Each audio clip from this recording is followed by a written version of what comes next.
As part of this webinar, you will learn how to measure the blocking of websites and apps through the use of OONI's tools and methodologies.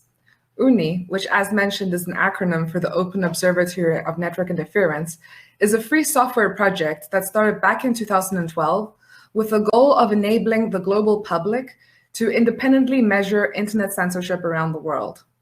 To this end, we have developed tools that are free to use and which you can use in order to measure internet censorship in your country. And we have configured the system in such a way where test results are automatically published.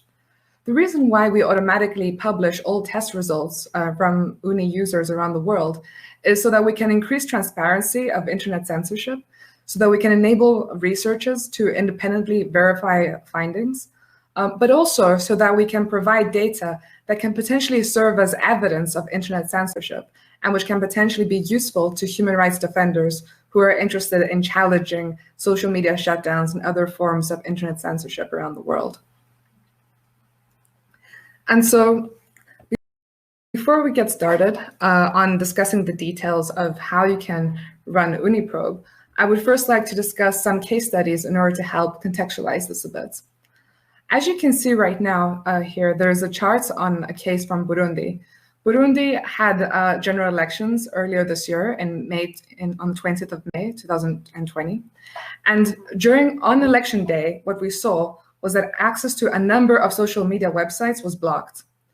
Through this chart, you can see a long list of different types of social media websites, all of which, well, most of which seem to have been accessible when they were previously tested earlier this year. In this chart, what you have is a timeline of their testing from January 2020 up until the 20th of May 2020, which is the day that the general elections were held in Burundi.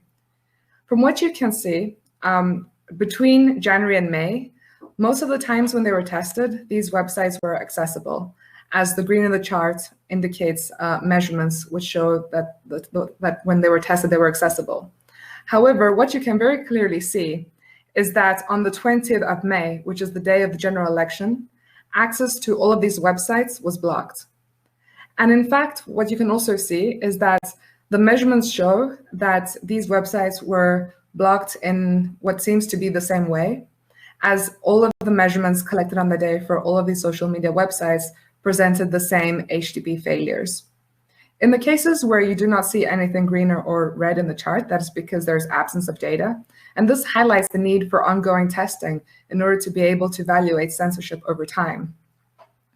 Through this chart, one thing that can be highlighted is that censorship appears to be politically motivated, because while these websites were previously accessible, they all suddenly became inaccessible on election day in Burundi.